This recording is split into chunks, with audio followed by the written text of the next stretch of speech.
भगवान श्री कृष्ण के जन्म के प्रसंग को लेकर अवतार के संबंध में हम विचार व्यक्त कर रहे हैं। तो कृष्णावतार से संबद्ध कुछ बातें पूर्व में हम कहे हैं। अब आज उनके स्वरूप का वर्णन, उस स्वरूप का वर्णन जो भागवत में किया गया है बाल रूप में, कि किस तरह से भगवान आए हुए हैं, तो उसके ऊपर ही हम कुछ बोलना चाहते हैं।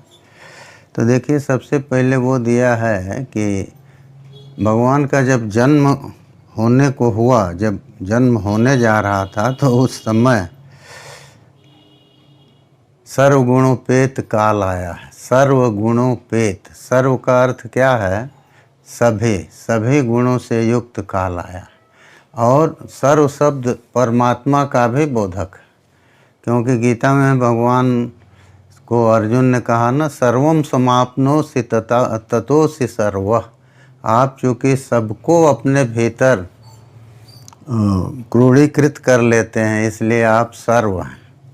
तो सर्वगुणोपेत काल का अर्थ क्या हुआ? सर्व शब्दवाच्य जो परमात्मा है, उस परमात्मा में जो भी गुण हो सकते हैं।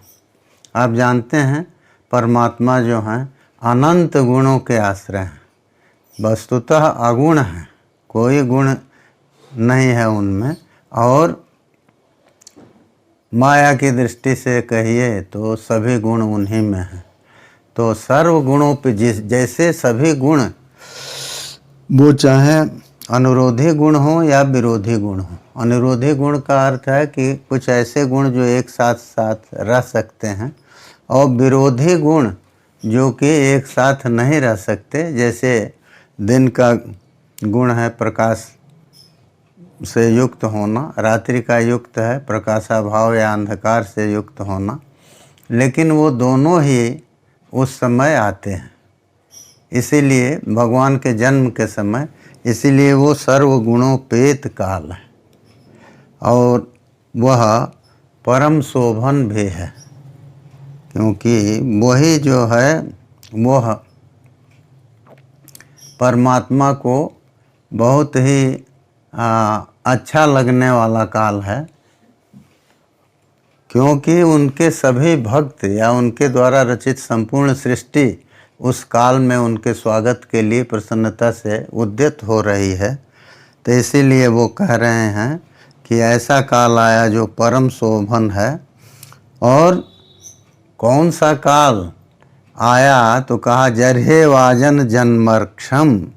जो अजन जो है परमात्मा, उनसे जिसका जन्म हुआ है, किसका? प्रजापति का, ब्रह्मा जी का। उनका जो नक्षत्र है वो रोहिणी नक्षत्र है, वो नक्षत्र आया। इसीलिए रोहिणी नक्षत्र और अष्टमी और निशीथ ही सबके योग होने पर कुछ संप्रदाय के लोग जन्माष्टमी उसी में मनाते हैं। तो कह रहे हैं कि वो जो अजन परमात्मा से जिसका जन्म है, ऐसे नक्षत्र का जब काल आया है, तो उस समय सभी जो है सांतर्क्ष ग्रह तारकम, सभी नक्षत्र और ग्रह और तारा, ये सब के सब जो हैं वो शांत हो गए। शांत हो गए का मतलब क्या है? कि सभी के सभी स्तिमित होकर के परमात्मा की जन्म की प्रतीक्षा कर रहे हैं। और उस समय जो हैं सभी दिशाएं प्रसन्न हैं, और नदियां जो हैं वो भी प्रसन्न सलीला हैं, और निर्मल उद्गण जो हैं वो तारे वो उगे हुए हैं आकाश में। तो इस तरह का वो समय आया है। और सबसे बड़ी चीज़ है कि मही जो है वो पृथ्वी, वो मंगल भूयिष्ठा है। तो माने मही पृथ्वी के जो सभी पुर आदि हैं, जितने भी ग्राम नगर आदि हैं, सब में जो हैं वो मंगलों का आधिक्य है। तो इस तरह का, और केवल पुर में ही नहीं, ग्राम में, ब्रजों में जहाँ पशुओं का और गोपों आदि का वास है, गांव के बाहर, वो सब भी मंगल भूइष्ठ हैं। तो माने अत्यधिक मंगल उनमें हो रहा है। तो अब ये कहेंगे कि उस समय रात के समय जो है वो मंगल भूइष्ठता तो कैसे हो रही है।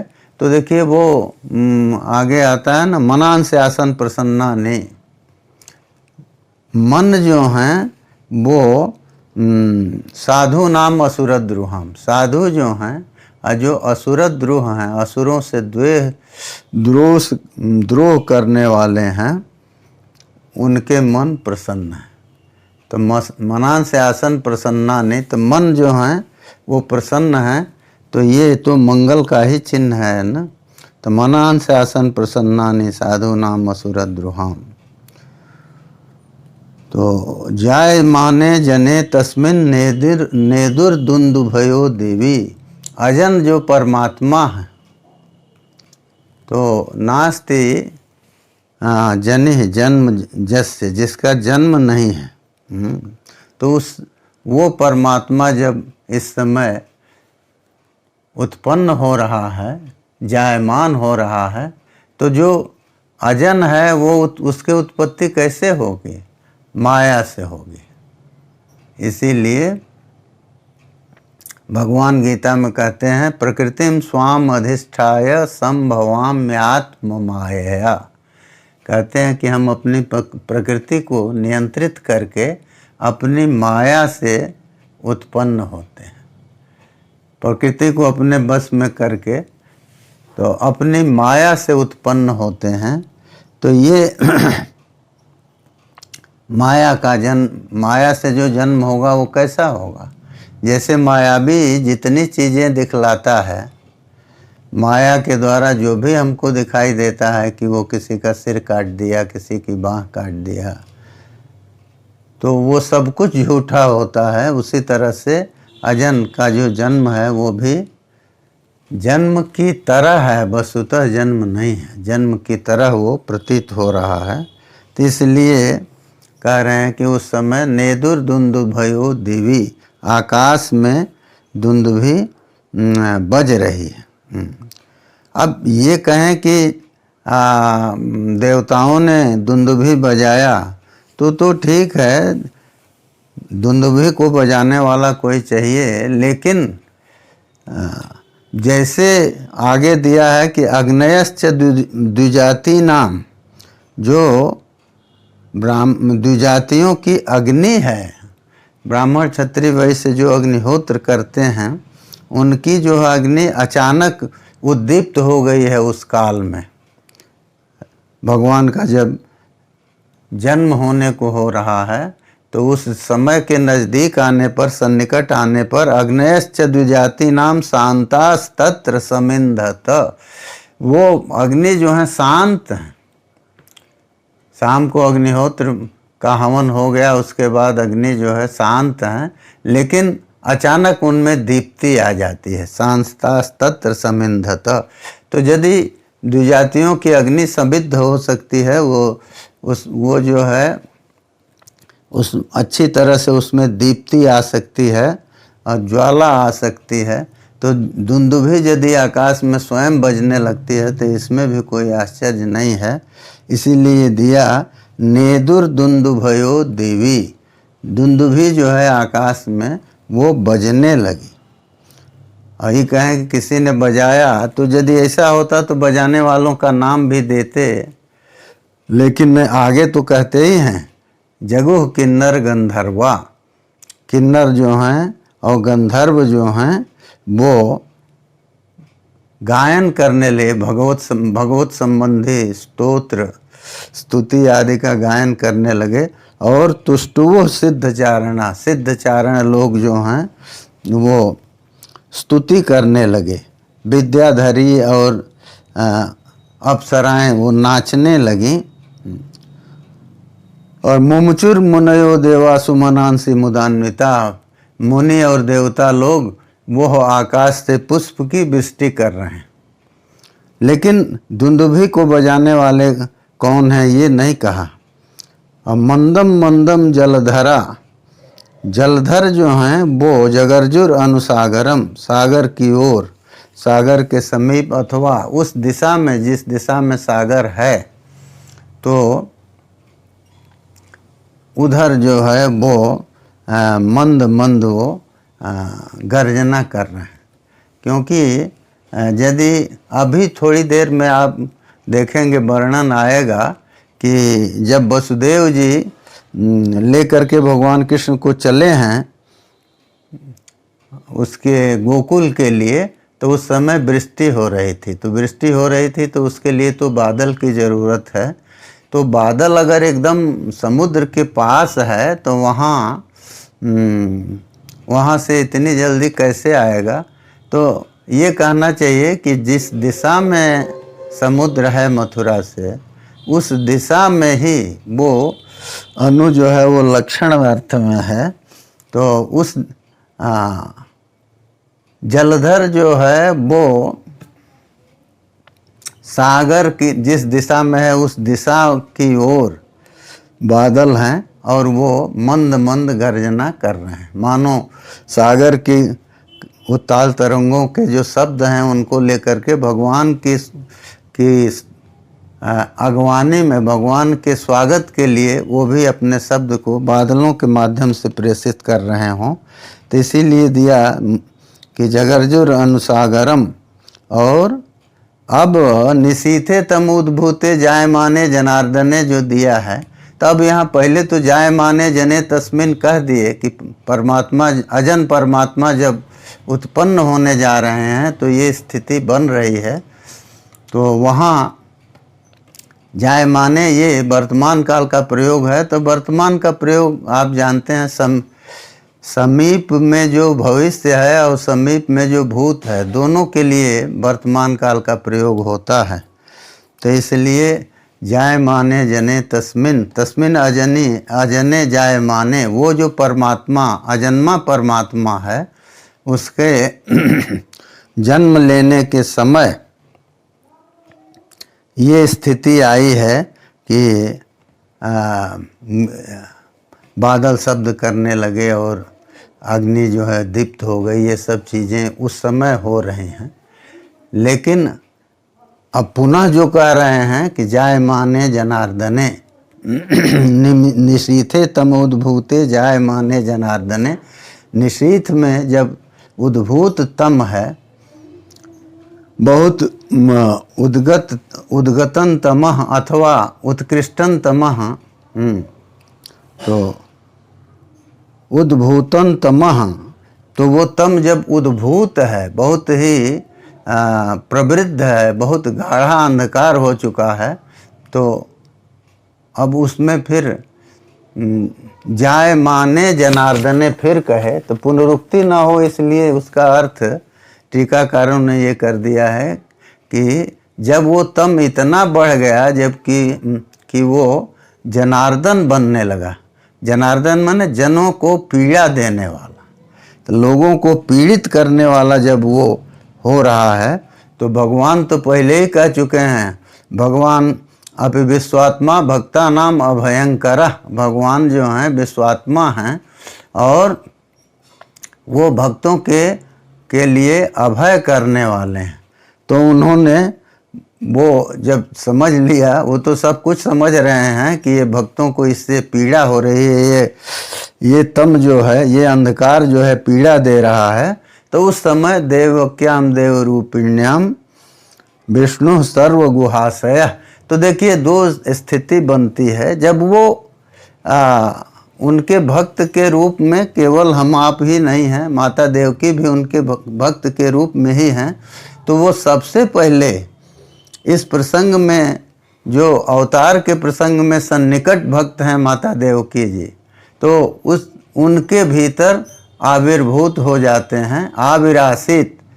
तो माता देवकी के भीतर आविर्भूत होते हैं और उनकी पीड़ा को दूर कर देते हैं, उनके भय को दूर करते हैं, और इसीलिए वो मानो समाधिस्थ सी हो गई हैं।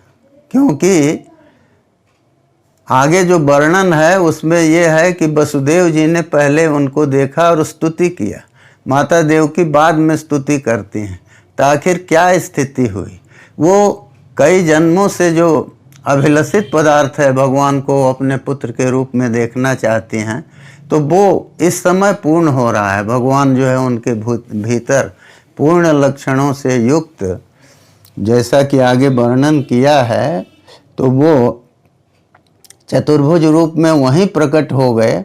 तो उनके भय को उन्होंने दूर कर दिया। और लेकिन वहीं रहने से तो नहीं होगा, बाहर आएंगे, कंस आदि का नाश करेंगे, और पहले धराधाम पर आ करके और इस प्रसंग में, माने पुत्र जन्म के प्रसंग में माता के साथ संबद्ध वसुदेव जी के भी को भी अभय दान के द्वारा वो प्रसन्न करेंगे। तो वो फिर प्राकट्य होता है, उनका प्रकट होते हैं बाहर। इसीलिए गोस्वामी जी ने तो सीधे कह दिया, जन्म लिए नहीं कहा, भय प्रकट कृपाला दीन दयाला, ये कहे प्रकट हो गए।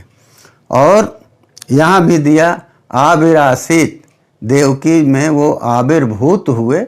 लेकिन चूंकि भक्तों को अभय देना है, तो केवल माता देवकी के भीतर मन में प्रकट होने से तो नहीं होगा। देखिए पहले दिया है ना कि काष्ठा जथानंद करम मनस्तः, माता देवकी ने उनको मन में धारण किया। तो उसके लिए श्रीधर स्वामी जी ने कहा है कि वो अपनी धारणा के द्वारा, धारणया धृतवती, तो उन धारणा क्या है? देश बंधस चित्त से धारणा, ये पहले हम कह चुके हैं, यही योग सूत्र कहता है। तो किसी एक स्थान विशेष में मन का बंध जाना। तो जैसे पशु जो है वो कहीं एक स्थान से बंध जाता है, तो फिर उसके बाद वो वहाँ से हट नहीं पाता स्वेच्छया, जब तक उस बंधन को हटाया न जाए। तो उसी तरह से माता देवकी जो है वो भगवान के उस स्वरूप में, वो जो परिच्छिन्न रूप है जिसको कि वसुदेव जी ने वेद दीक्षा के द्वारा उनके भीतर प्रविष्ट कराया है, उसी में उनका मन बध गया। तो वो धारणा का काल है, मन में वो धारणा भगवान की हुई, उस स्वरूप को उन्होंने अपने मन में धारण किया। और उसी के बाद तो है क्या? धारणा, ध्यान और समाधि, 3 स्थितियां हैं। तो धारणा जब हुई तो उसके बाद ध्यान तो होना है, वो निरंतर ध्यान हो रहा है। माता का वो पूरा का पूरा जो काल है कृष्ण जन्म के पहले तक का, वो उनके ध्यान में ही बीत रहा है। और अब इस समय समाधि की अवस्था आई, तो जिसमें वो दे रहे हैं कि देवक्याम देवरूपिण्याम, देवरूपी जो देवकी हैं उनमें वो आविर्भूत हुए भगवान। तो समाधि हम इसलिए कह रहे हैं कि देखिए लिखा है कि तस्यैव कल्पनाहीनम स्वरूप प्रथनंतु जत मनसा ध्यान निष्पाद्यम समाधि मनसा ध्यान निष्पाद्यम समाधि शोभिधीयते। यही जो है धारणा के बाद ध्यान और ध्यान के बाद समाधि, इस तरह से होती है। तो ये जो है इसको आप सविकल्प समाधि कहिए, लेकिन वो समाधि तो है। इसीलिए दे रहे हैं कि भगवान के भीतर, भगवान जो हैं देवकी माँ के भीतर प्रकट हुए। तो प्रकट हुए तो वो क्रम तो वही है, धारणा, ध्यान और फिर समाधि। तो समाधि जो हुई सविकल्प समाधि, तो उसमें भगवान का वो स्वरूप जिसको वसुदेव जी ने माता देवकी के भीतर प्रविष्ट कराया था, उसको उन्होंने धारणा के द्वारा पकड़ लिया था और फिर उसी का ध्यान करती रहीं। तो ध्यान के बाद समाधि होती है। समाधि में ये होता है कि कल्पना छूट जाती है और वास्तविक स्वरूप जो है वो स्फुरित हो जाता है। जैसे आप किसी देवता के स्वरूप के का चिंतन कर रहे हैं आप, तो ये होता तो यही है, जैसे मान लीजिए किसी पुरुष विशेष ने, गुरु आदि ने ये कहा कि इस स्वरूप का ध्यान करो, तो उस स्वरूप का ध्यान हम करते हैं, तो वो ध्यान तो हमारा कल्पना ही न है, उन्होंने देखा है, उनके लिए वो स्वरूप अप्रत्यक्ष है, लेकिन हमको उन्होंने बताया कि इस तरह से ध्यान करो, तो हमारे लिए तो वो अप्रत्यक्ष है, कल्पना ही है।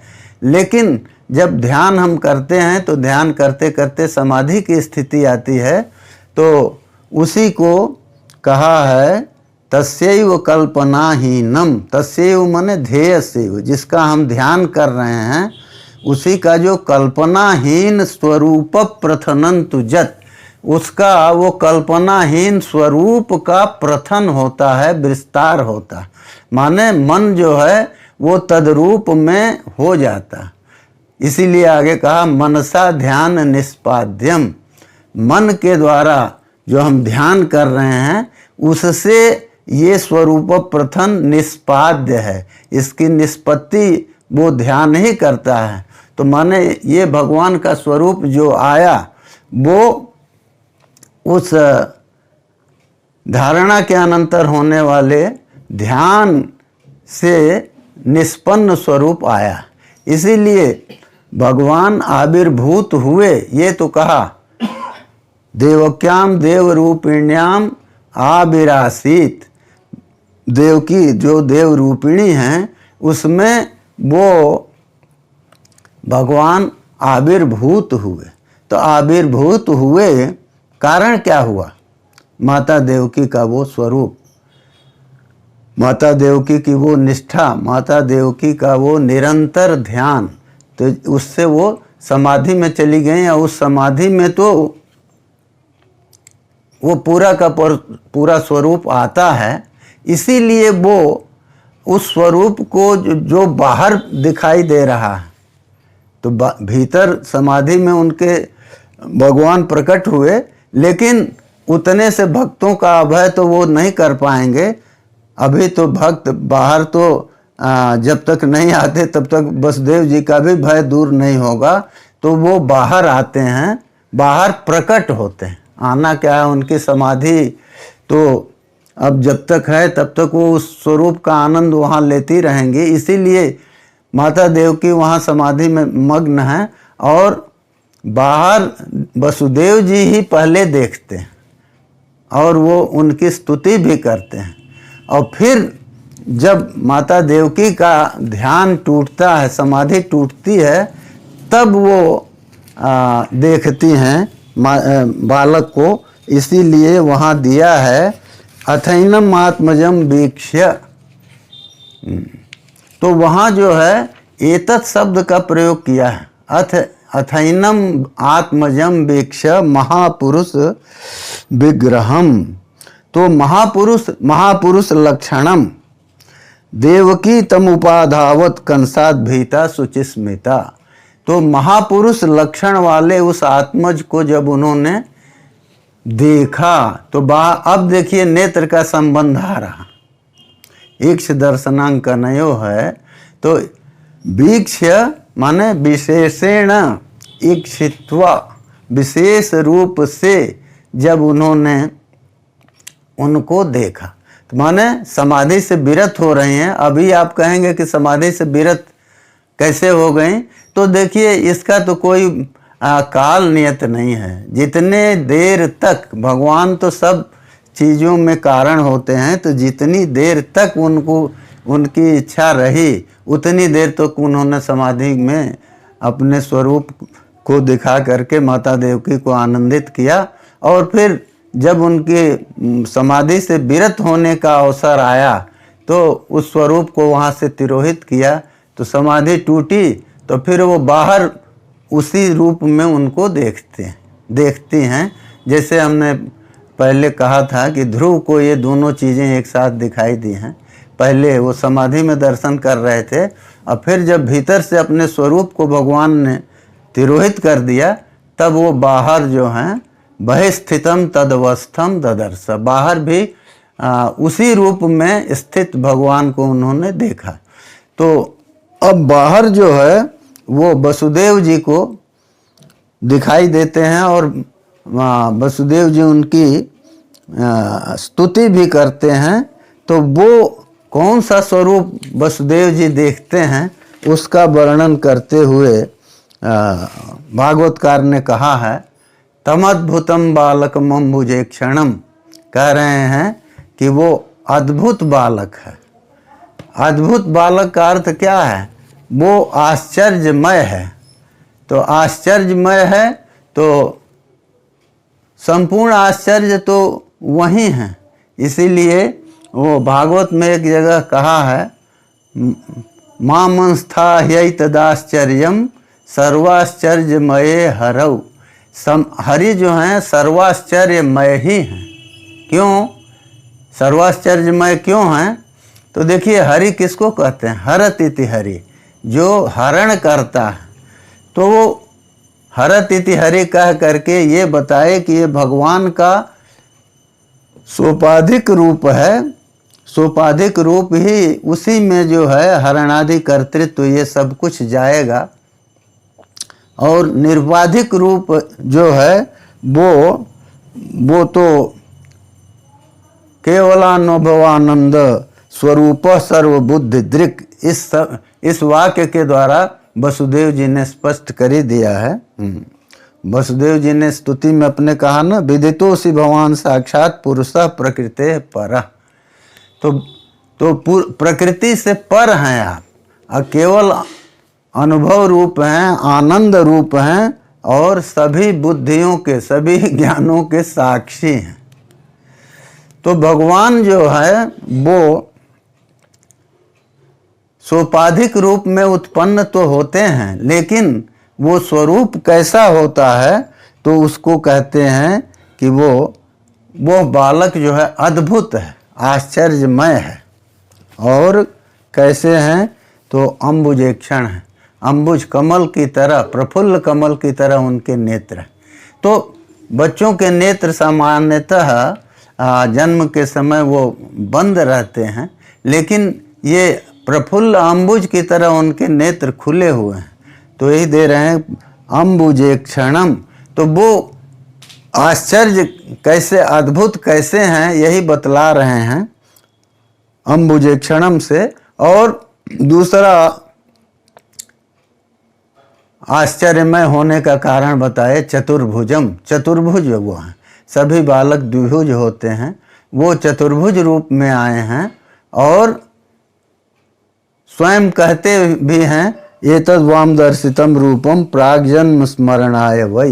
भगवान ने स्वयं कहा है कि ये हमने आप लोगों को यह स्वरूप दिखलाया है केवल पहले जन्म की स्मृति के लिए, क्योंकि नान्यथा मद्भवं ज्ञानम मर्त्य लिंगे न जायते।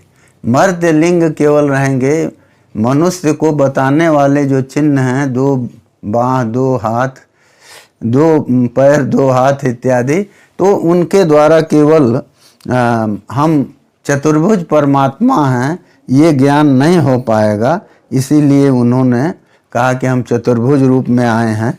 तो चतुर्भुजम और शंख गदायुधायुधम, और शंख गदा और अरिमन चक्र, तो ये सभी के सभी जो हैं उद्यत आयुध हैं।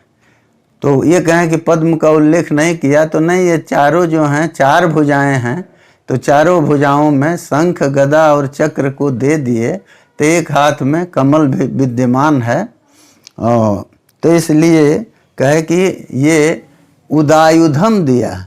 तो उदायुध का 2 अर्थ कर सकते हैं, माने उत्कृष्ट आयुध वो लिए हुए हैं, अच्छे आयुध। लेकिन अगर ये कहा जाए कि वो जो है उद्यतानि आयुधानि, जैसे जिसके आयुध जो हैं, हथियार जो हैं वो उद्यत हैं, स्वयं उद्यत हैं, माने ऊर्ध्वम उद्यता ऊर्ध्वम गंतुम अभिमुखा, वो ऊपर की ओर जाने में अभिमुख हैं। मतलब क्या हुआ कि केवल भगवान की अंगुली से स्पर्श के द्वारा चक्र अपने को कृतार्थ कर रहा है, वो ये नहीं है कि हम लोग जैसे आयुध धारण करते हैं उस तरह से वो चक्र जो है उनके ऊपर बोझ बना हुआ। तो इसीलिए उदायुध शब्द दिए।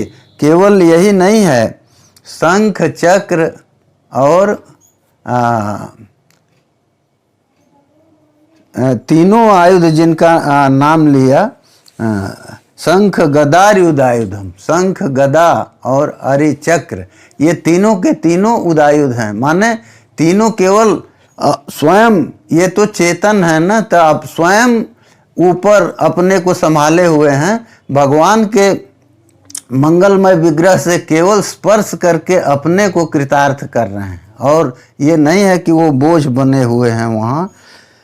और कहते हैं तो श्रीवत्स लक्ष्मम गलसो भी कौस्तुभम, श्रीवत्स जो है उनके श्रीवत्स का चिन्ह उनके गले में विराजमान है, वक्षस्थल में, और गलसो भी कौस्तुभम, और गले में कौस्तुभ जो है शोभा पा रहा। तो क्या मतलब, श्रीवत्स आदि शोभा नहीं पा रहे हैं सभी, लेकिन कौस्तुभ मणि जो है वो उसको भी यही बता रहे हैं कि वो भी अपने को केवल भगवत विग्रह से संस्पर्श के द्वारा अपने को वो शोभायमान बना रहा है, अपने को कृतार्थ कर रहा है। कौस्तुभ मणि भी वो भगवान के वक्षस्थल पर बोझ नहीं है। तो गलसो भी कौस्तुभम पीताम्बरम सांद्र पयोद सौभगम, और वो पीताम्बर पहने हुए हैं। तो देखिए पीताम्बर तो ठीक है, पीत अंबर पीत वस्त्र, और ये भी कहेंगे पीतम अंबरम जेन, अंबर जो है आकाश है, आकाश उपलक्षण कर दें पंचभूतों का, तो पृथ्वी जल तेज वायु आकाश, इन सबको जो है जो पी जाते हैं। मतलब क्या हुआ कि प्रलय काल में सब कुछ को अपने में समाहित करने वाला ये बालक है। तो पीताम्बरम, पीताम्बर भी हैं, और सांद्र पयोद सौभगम, सांद्र पयोद जो है माने खूब घना जो बादल है, पयोददाति पयोद, जो खूब घना बादल है, उस बादल की तरह सौभग उनका सौंदर्य है। तो इसलिए दिए कि सांद्र पयोद सौभगम। अब उसके बाद देते हैं महारह वैदुर्य किरीट कुंडल त्विषा परिस्वक्त सहस्र कुंडलम कुंतलम। तो कुंतल जो है वो केस हैं, भगवान के केस जो हैं वो घुघराले थे। तो इसीलिए दिया है कि महारह वैदुर्य किरीट कुंडल, महारह माने बहुत मूल्यवान जो वैदुर्य मणि है। तो वो पाणिनि जी ने कहा ना, विदुरात प्रभवति वैदुर्यो मणि, जो दूर से ही प्रकाशित हो वो वैदुर्य है। तो वो वैदुर्य मणि है। तो कहते हैं कि महारह जो वैदुर्य बहुमूल्य जो मणियाँ हैं उनको वो धारण किए हुए हैं। और ये कहें कि महारह वैदुर्य जो हैं वो उनके महारह वैदुर्य और किरीट कुंडलत्व, और किरीट और कुंडल, किरीट जो है वो मुकुट है और कुंडल कानों में है। तो महारह वैदुर्य युक्त किरीट और कुंडल कह दें, अथवा तीनों को अलग कर दें कि महारह वैदुर्य मणि को भी धारण किए हुए हैं। और किरीट और कुंडल ये भी जो हैं महारह माने बहुमूल्य हैं, तीनों में महारह का अन्वय होगा। तो इनकी त्विट जो दीप्ति है उसके द्वारा परिस्वक्त सहस्र कुंतलम, माने ये जो वैदुर्य किरीट कुंडल आदि हैं इनकी दीप्ति से ये केस की दीप्ति जो है अपरिमित हो जा रही है। केस जो है वह अपरिमित जो केस हैं, करके कोई उसका परिमाण तो नहीं बता सकता कि कितने केस हैं। तो अपरिमित जो केस हैं वो भी स्फुरित हो रहे हैं, वो भी मानो दीप्ति से युक्त हो गए हैं, किरीट कुंडल आदि की दीप्ति से। तो इस तरह के बालक को वसुदेव जी ने देखा है।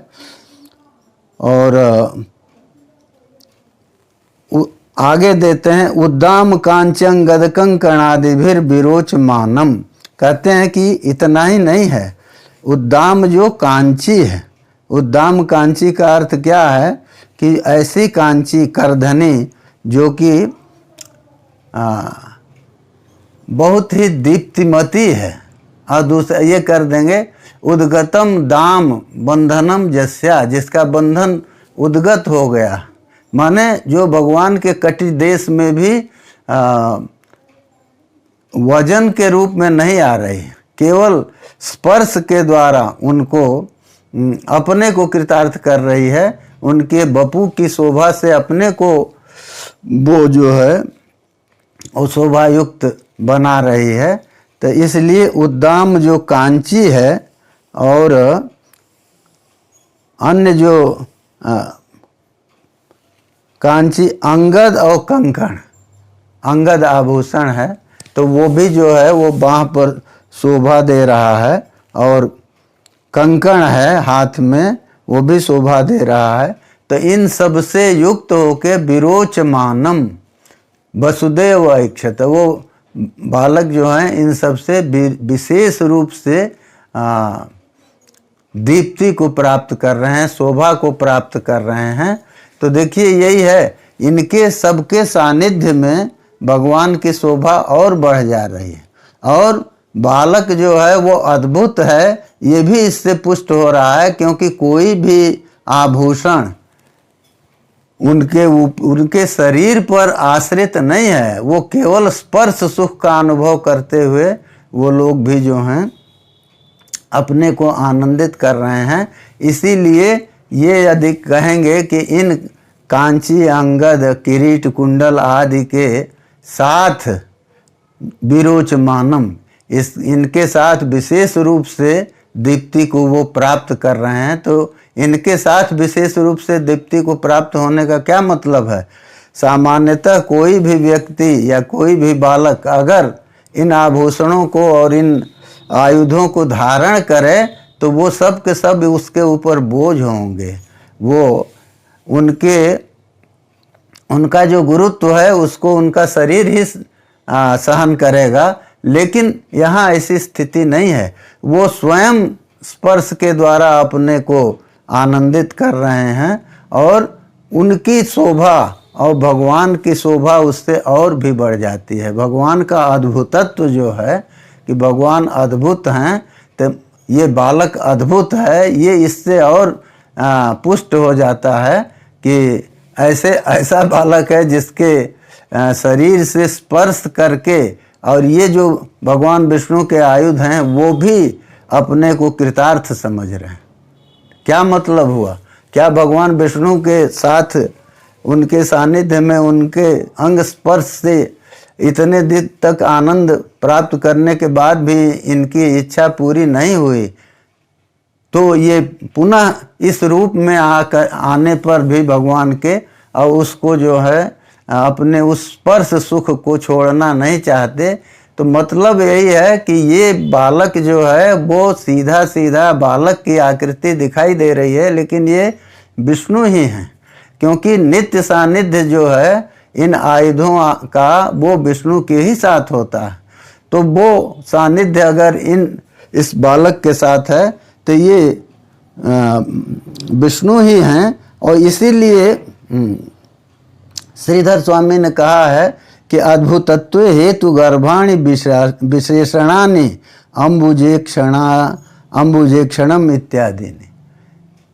बालक अद्भुत है, क्यों है? क्योंकि अंबुजेक्षण है, ये हेतु गर्भ विशेषण है। ये विशेषण तो हैं, लेकिन अद्भुतत्व में हेतु भी हैं, कारण भी हैं। बालक अद्भुत है क्योंकि अंबुजेक्षण है, और ये बालक जो है अद्भुत है क्योंकि चतुर्भुज है। इस तरह से बालक अद्भुत है क्योंकि शंख गदा चक्र आदि उद्यत आयुधों से युक्त है, उनके सानिध्य में शोभा पा रहा है। तो इस तरह से अंत में दिया कि उद्दाम कांचन गदकं कणादिभिर विरोचमानम वसुदेव ऐक्षत। तो वसुदेव ने देखा, तो वसुदेव ने देखा और माता देवकी नहीं देख पाई। मतलब क्या है वसुदेव ऐक्षत क्यों कहे? वसुदेव जी ने पहले इसीलिए देखा कि अब माता देवकी तो समाधि में भगवान के उस स्वरूप को पा करके वहीं आनंदित हैं, और वसुदेव जी ने पहले इसलिए देखा कि अब दूसरा नंबर उन्हीं का है कि जो उनके कष्ट को दूर किया जाए। तो भगवान ने पूरी तरह से अपनी ओर उनके मन को खींच करके और कंस से पूरी तरह से निर्भीक कर दिया उनको। ऐसा नहीं है, इसीलिए आगे वो कहते हैं यदि यदि कंसाद विभेषित्वम तरि माम गोकुलम नया। कहे कि हमको यदि तुमको कंस से भय है अभी भी तो मुझे गोकुल ले चलो। मतलब क्या है कि हमको तो कोई वो है ही नहीं है, वो तो अभय है ही हैं, उनके भय की तो कोई बात नहीं है। और संकेत कर दिए कि हमारे रहने से तुमको भी भय नहीं है, लेकिन इसके बाद भी यदि तुम कंस से भय कर रहे हो तो हमको गोकुल ले चलो।